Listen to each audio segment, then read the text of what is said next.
నన్నాదరించిన ఆ జాలినే మరువగలనా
ఎంత మంచి దేవుడవేసయ్యా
ఈ లోకములో బ్రతుకాలేనయ్యా. నీతో కూడా ఈ లోకము నుండి పరలోకం చేరుతా. నీతో కూడా ఈ లోకము నుండి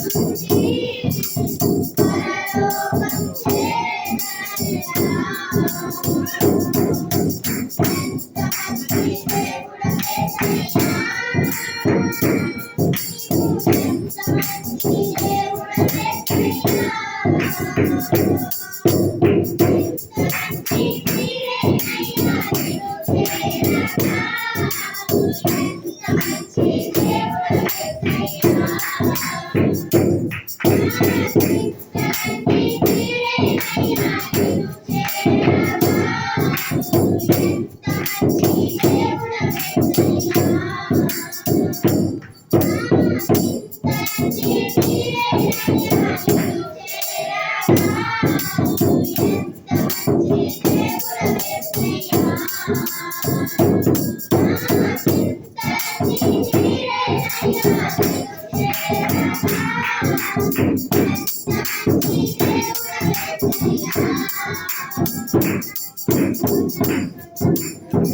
అయ్యా గడిచిన కాలం నుంచి నేటి కాలం వరకు ఎంతగానో సజీవ కాచుకాపడదు భద్రపరచాలని ప్రబోధనైనా అయ్యా గడిచిన మందగా కూడి ప్రబోధనైనా ఈ రోజు స్థుతించుకుని బాధ్యత స్తోత్రాల ప్రభావైనా దేవాలను ఆరాధన చేసిన ప్రభు ఆరాధన ప్రభు దృష్టికి అంగీకారంగా ఉందని నమ్ముచున్నాను దేవ అయ్యే జరగబోయే ప్రబోధనైనా వాక్య ధ్యానంలో మీ ప్రబోధనైనా ప్రార్థనలని మాకు తోడుని నడిపించండి దేవాన్ని పరిశుధాత్మ నడిపింపులు అనుగ్రహించండి.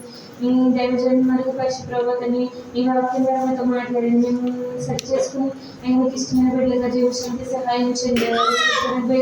ఆరాధనకు కూడా సహాయం చేసి అయ్యా మీ నామాన్ని పరచుకోమని వేసేదని మీ నామంలో ప్రార్థించుకుంటున్నాం తండ్రి.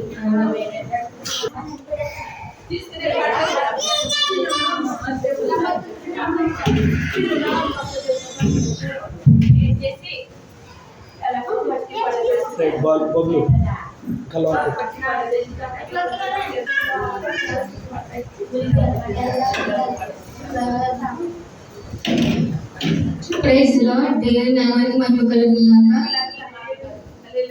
చిన్న ప్రార్థన చేసుకొని దేవుని వాక్యాన్ని మనం ధ్యానించుకుందాం. అందరూ కళ్ళు మూసుకొని ప్రార్థన చేసుకుందాం. స్తోత్రం స్తోత్రం స్తోత్రం స్తోత్రం స్తోత్రం సకలాశీర్వాదాల కానుకూతుడమైన మా దేవ మా పరలోకపు తండ్రి, అయా మీ యొక్క పరిశుద్ధమైన నామానికి నీ ఘనమైన నామానికి నీ అమతమైన నామానికి లెక్కలేని వందనాలు స్తుతులు స్తోత్రాలు చెల్లించుకున్నాం తండ్రి. నాయన అయా తండ్రి ప్రభా ఈ రోజు మీ యొక్క సన్నిధిని అనుభవించడానికి మీరు మాకు కృపను బట్టి దేవానికి స్తోత్రం. అయా ఆరాధనలో మీరు మమ్మల్ని నడిపించడానికి మీకు స్తోత్రం. మీ యొక్క వాక్యాన్ని ధ్యానిస్తుండగా అయ్యా మీరు నాతో మా అందరితోనూ మాట్లాడమని, అయ్యా నేను కాదయ్యా మా ద్వారా మీరే మాట్లాడమని, మాకు అవసరమైన ఆత్మీయ ఆహారాన్ని అయ్యే యొక్క సమయంలో మాకు దయచేయమని నీ యొక్క ఉన్నతమైన నామాన్ని బట్టి వేడుకుంటూ నజరేయుడైన యేసయ్య పరిశుద్ధ నామమున అడిగి వేడుకొని ప్రార్థించి పొందుకున్నాము తండ్రి. ఆమేన్. యాకోబు రాసిన పత్రిక 1వ అధ్యాయం 27వ వచనం చదువుకుందాం.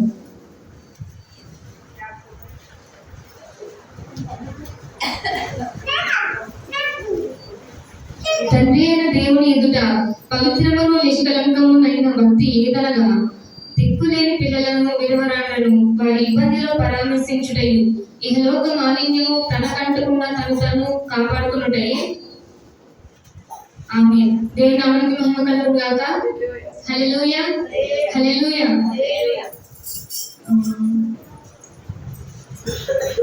ఈ రోజు మనం నేర్చుకుందాం నేను నేర్పించాల అంశం ఏంటంటే తండ్రి మన దేవుడు యేసయ్య మన నుంచి ఎటువంటి భక్తిని కోరుకుంటున్నాడు అని ఈ రోజు మనం ఒక అంశాన్ని నేర్చుకుందాం. మనమందరం క్రైస్తవులమే. మనమందరం ప్రతిరోజు దేవుని సన్నిధికి వస్తాం. ప్రతి ఆదివారం మానకుండా దేవుని సన్నిధికి వస్తాము, పాటలు పాడతాం, ప్రార్థన చేస్తాం, వాక్యం చదువుతాము, ఆరాధన చేస్తాము. ఇలా చేస్తాం కదా, మనం ఏమనుకుంటామంటే మన భక్తి ఏదంటే ఇదని మనం చెప్తాం. నేను బాగా పాటలు పాడతాను, నేను వాక్యం చదువుతాను, ప్రార్థన చేస్తాను, దేవుని సన్నిధికి మానకుండా వెళ్తాను అని, నేను ఇంత భక్తి చేస్తున్నాను అని మన దృష్టిలో మనం అనుకుంటాం. కానీ దేవుడు మన నుంచి ఎటువంటి భక్తిని కోరుకుంటున్నాడు అని దేవుడు యాకోబు రాసిన పత్రిక 1:27 దేవుడికి మన నుంచి ఏ విధంగా మనం బ్రతికితే మన నుంచి ఎటువంటి భక్తిని కోరుకుంటున్నాడో దేవుడు యాకోబు ద్వారా ఆయన పత్రికలో రాయించాడు అనమాట. లాస్ట్ వచ్చిన మనం ఒకసారి లాస్ట్ లైన్ మనం చూసుకుంటే, ఈ లోక మాలిన్యము తనకంటకుండా తను తాను కాపాడుకుంటాయి. ఈ లోక మాలిన్యం అంటే మనం లోకంలో బ్రతుకుతున్నాం కదండి, లోకంలో బ్రతుకుతున్నాము, లోకాన్ని స్నేహించి బ్రతకకూడదని దేవుడు మనకు చెప్తున్నాడు. లోకం అంటేనే పాపంతో నిండి ఉంది కాబట్టి మనం లోకంలో బ్రతుకుతున్నా సరే ఈ లోకంలో ఉన్న మలినం మనకు అంటకుండా బ్రతకాలని, అదే ఈ లోకంలో మనం బ్రతుకుతున్నా సరే ఈ లోకానికి సంబంధించిన మలినం కానీ పాపం కానీ ఏది అంటకుండా మనల్ని మనం కాపాడుకోవడమే దేవుడు మన నుంచి భక్తిగా ఆశిస్తున్నాడు అనమాట. ఫర్ ఎగ్జాంపుల్, కాలువలో తామరాకు మనం చూస్తాం కదా, తామరాకు ఎలా ఉంటుందంటే ఎప్పుడు పొడిగానే ఉంటుంది, కానీ అది ఎప్పుడు నీటిలో ఉంటుంది. కానీ తన తత్వం ఏంటి, ఆ నీటిని అది తనలోకి తీసుకోదు. తన తత్వం ఏంటంటే అది పొడిగా ఉంటుంది, వాటర్ని మాత్రం తీసుకోదు, కానీ అది ఎక్కడ ఉంటుంది, వాటర్లోనే ఉంటుంది. ఇంకో ఎగ్జాంపుల్ చూసుకున్నాము, ఒక డైమండ్ కానీ లేదా ఒక గోల్డ్ రింగ్, ఏదైనా గోల్డ్ కానీ డైమండ్ కానీ విలువైన వస్తువులు ఉంటాయి కదా, ఆ వస్తువులు మనం ఏ డ్రైనేజ్లో కానీ మురికి గుంటలో కానీ బై మిస్టేక్ పడేసాం అనుకోండి, దాన్ని తీసి కడిగినప్పుడు అది మురికిగానే ఉంటుందా, ఉండదు కదా. దాని విలువ, దాని ప్రకాశవంతం ఎలా ఉంటుందో కడిగినప్పుడు మళ్ళా అది అంతే ప్రకాశవంతంగా, అంతే మంచిగా మనకి కనబడుతుంది. దేవుడు కూడా ఇటువంటి భక్తిని మన నుంచి కోరుకుంటున్నాడు అనమాట. మన లోపల బ్రతికినా సరే, తామరాకు ఎలా నీటిలో ఉన్నా సరే తడిని తీసుకోలేదు, బంగారము డైమండ్ ఇలాంటి విలువైన వస్తువులు డ్రైనేజీలో పడినా సరే మురికిని అలా అయితే తీసుకోలేదు, మన లోపల బ్రతుకుతున్నా సరే లోపల ఉన్న స్నేహాన్ని మనకంటకుండా బ్రతకాలని దేవుడు కోరుకుంటాడు అనమాట. అయితే దేవుడు మనల్ని లోకంలో ఉండేలాగా సృష్టించాడు కదా, మరి లోకాన్ని ఎందుకు ద్వేషించమంటున్నాడు దేవుడు? అదే లోకంలో ఉన్న మలినాన్ని మనకంటకుండా బ్రతకమని దేవుడు సెలవిస్తున్నాడు. అలా ఎందుకు దేవుడు మాట్లాడుతున్నాడు? మనం ఈరోజు 3 అంశాలు మనం నేర్చుకుందాం. 1 యోహాను 2:15 చదువుకుందాం. 15 నుంచి 17 చదువుకుందాం. ఈ లోకమునైనను లోకంలో ఉన్న వాటినైనను ప్రేమింపకుడి. ఎవడైనను లోకమును ప్రేమించిన ఎడల తండ్రి ప్రేమ వానిలో ఉండదు. లోకంలో ఉన్నదంతయు అనగా శరీరాశయు, నేత్రాశయు, జీవపుడంబమును తండ్రి వల్ల పుట్టినవి కావు, అవి లోక సంబంధమైనవి. లోకమును దాని ఆశయు గతించిపోతున్నది కానీ దేవుని చిత్తమును జరిగించువాడు నిరంతరము నిలుచును. దేవుడు ఈ లోకంలో మనల్ని పుట్టించినా సరే ఈ లోక మాలిన్యాన్ని అంటకుండా ఎందుకు బ్రతకమంటాడంటే, ఫస్ట్ వచనం మనం చదువుకుందాం. 15వ వచనం, ఈ లోకంలో ఉన్న వాటిని ప్రేమించిన అక్కడ ఏముండదంటే తండ్రి ప్రేమ మనలో ఉండదు. మనం హృదయం చిన్నదే, ఏదో ఒక దానికి మాత్రమే మనం స్థానం ఇవ్వగలం. అయితే లోకానికి ఇవ్వగలం లేదా తండ్రికి ఇవ్వగలం. మనం ప్రతిరోజు దేవుని సన్నిధికి వచ్చేసి పాటలు పాడి వాక్యం చదివి ప్రార్థన చేసేసి మళ్ళా బయటికి వెళ్ళిపోయి మందిరంలో ఉన్నట్టు కాకుండా బయటికి వెళ్ళి సినిమాలు సీరియళ్ళు అని చూస్తూ దేవునికి ఇష్టం లేని స్నేహం చేయడం వల్ల మనలో దేవుని ప్రేమ ఉంటుందా, లోకం ప్రేమ ఉంటుందా? రెండూ ఒక హృదయంలో ఉండలేవు కదా. సో మనం అలా చేయడం వల్ల లోక ప్రేమలో ఉంటుంది కానీ దేవునికి మనం స్థానం ఇవ్వలేము అనమాట. సో దేవుడు మన హృదయంలో ఆయనకి స్థానాన్ని కోరుకుంటాడు కాబట్టి ఏ లోక మాలిన్యాన్ని అంటకుండా బ్రతకమని దేవుడు మనకి సెలవిస్తున్నాడు అన్నమాట. అలాగే లోకంలో ఏముందని మనం చూసుకుంటే 16వ వచనం, లోకంలో ఉన్నదంతయు శరీరాశ, నేత్రాశ, జీవగుణము అవి ఏంటంటే తండ్రి వల్ల పుట్టినవి కావన్నమాట. అది లోకంలో ఉన్న పాపమే కానీ తండ్రి అవి అనుభవించే అవి లోకంలో పుట్టినవి కానీ తండ్రి వాటిని పుట్టించలేదు అనమాట. సో దేవుడు ఏమని కోరుకున్నాడంటే ఈ లోకంలో మనం ఉన్నా సరే లోకం మాలిని మనం అంటకుండా బ్రతకమని సెలవిస్తాడు అనమాట. ఇంకో విషయం కూడా మనం చూసుకున్నట్లయితే లోకమును దాని ఆశీర్వదించుకోను కానీ దేవుని చిత్తంలో జరిగించేవాడు నిరంతరం నిలిచును. దేవుడు మన నుంచి ఎటువంటి భక్తిని అయితే కోరుకుంటాడో అదే భక్తిని కనుక మనం చేస్తే ఖచ్చితంగా ఆయన చిత్తాన్ని జరిగించిన వాడు నిరంతరము నిలిచిన అనమాట. ఒకవేళ మనం భౌతికంగా మరణించినా కూడా మనం ఏదైతే భక్తిని చేసామో ఆ భక్తి మనల్ని దేవుని సన్నిధికి నడిపిస్తుంది. మనం భౌతికంగా చనిపోవచ్చు కానీ ఆత్మపూర్వకంగా దేవుని దగ్గర ఉంటాం అన్నమాట. అదే మనం లోకాన్ని ప్రేమించి జీవగుణం కానీ శరీరాశలని వీటి కోసం లోకం వైపు పరిగెత్తేసి లోకం వైపు చూస్తే కనుక దేవుడు వాక్యం సెలవిస్తుంది లోకము దాని ఆశయం ఏమైపోతాయి, గతించిపోతాయి అన్నమాట. మనం లోకాన్ని అనుసరిస్తే లోకం గతించిపోతుంది. అదే దేవుని అనుసరించి దేవుడు మనల్ని అడిగిన భక్తి కనుక మనం చేస్తే మనం నిరంతరము నిలుస్తాము, దేవుని రాజ్యానికి వెళ్తాం అన్నమాట. దేవుడు మనల్ని లోకంలో పెట్టాడు కానీ ఆయనకి ఎటువంటి భక్తి కావాలో ఆయన మనకి చెప్పాడు కానీ అయినా సరే జీవము మరణము, ఆశీర్వాదము శాపము, పరలోకము నరకము వీటిని దేవుడు మన ముందుంచాడు అన్నమాట. మంచి ఏదో చెడేదో ప్రతిదీ దేవుడు మనకి సెలవిచ్చాడు. కానీ ఆయనకి ఎలాంటి భక్తి కావాలో మన నుంచి ఆయన ఎటువంటి భక్తిని కోరుకుంటున్నాడో అది కూడా దేవుడు మనకి సెలవిచ్చాడు. కానీ శాపము, ఆశీర్వాదము, పరలోకము, నరకము ఇవన్నీ దేవుడు మన ముందు పెట్టాడు అనమాట. అంటే దేవుని చిత్తం మనకి తెలియజేసినా సరే మనం ఏది ఎంచుకుంటామో అనేది మన ఇష్టానికి వదిలేశాడు అనమాట. ప్రసంగి గ్రంథం 12వ అధ్యాయంలో ఉంటది కదా, ఒక మాట చదువుకోండి.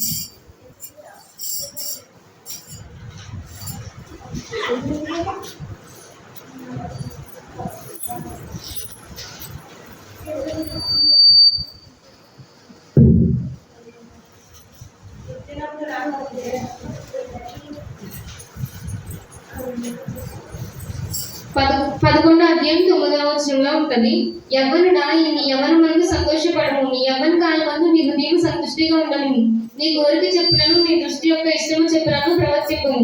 అయితే వీటన్నిటిని బట్టి దేవుడు నిన్ను తీర్పులోకి తెచ్చినని జ్ఞాపకం ఉంచుకోను. దేవుడు ఎటువంటి భక్తి మన నుంచి ఎటువంటి భక్తి కావాలో దేవుడు సెలవిచ్చాడు. అయినా సరే జీవము మరణము రెండు మన యందు దేవుడు ఉంచాడు అనమాట. మన ముందు ఏది చూస్ చేసుకోవాలో ఆప్షన్ కూడా దేవుడు మనకి ఇచ్చాడు అనమాట. ఒకవేళ మనం లోకాన్ని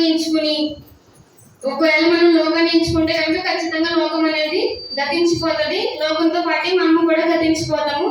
అప్పుడు మనం ఎక్కడ ఉంటామంటే నిత్య నరకాగ్నిలో పడవేయబడతాము.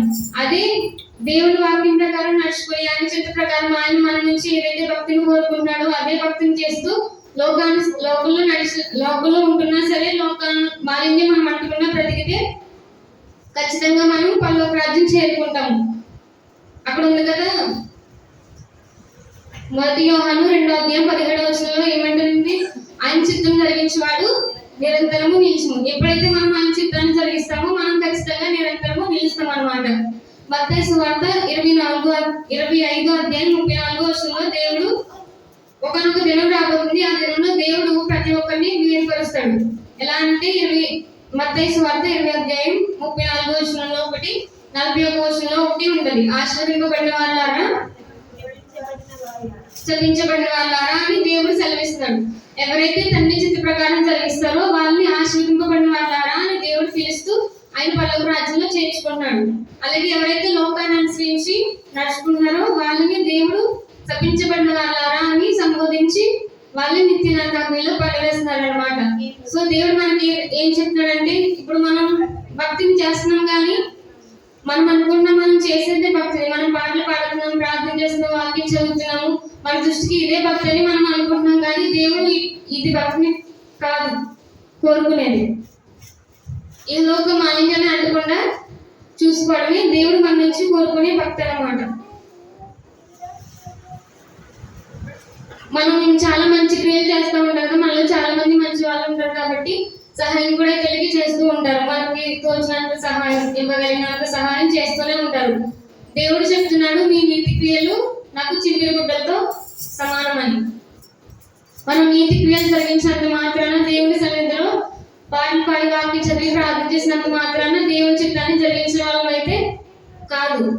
దేవుని మనం పాటలు పాడుతూ, వాక్యం చదువుతూ, ప్రార్థన చేస్తూ కూడా దేవుని చిత్తాన్ని జరిగించడం అంటే లోకం ఇప్పుడు మందిరంలో ఉన్నప్పుడు ఒకలాగా, మందిరం నుంచి బయటికి వెళ్ళినప్పుడు ఒకలాగా కాకుండా మందిరంలో ఎంతైతే పవిత్రంగా పరిశుద్ధంగా ఉంటున్నామో అదే విధంగా మందిరం నుంచి బయటికి వెళ్ళినప్పుడు కూడా అంతే పరిశుద్ధంగా, అంతే పవిత్రంగా ఉండాలన్నమాట. అప్పుడు దేవుడు దృష్టిలో మన నుంచి దేవుడు ఏదైతే భక్తిని కోరుకుంటున్నాడో ఆ భక్తిని మనం నెరవేర్చిన వారం అవుతాము, పరలోక రాజ్యాన్ని స్వతంత్రించుకున్న వారము అవుతాం అన్నమాట. ఇచ్చిన వాక్యం దేవుడు దీవించుగాక. ఆమేన్.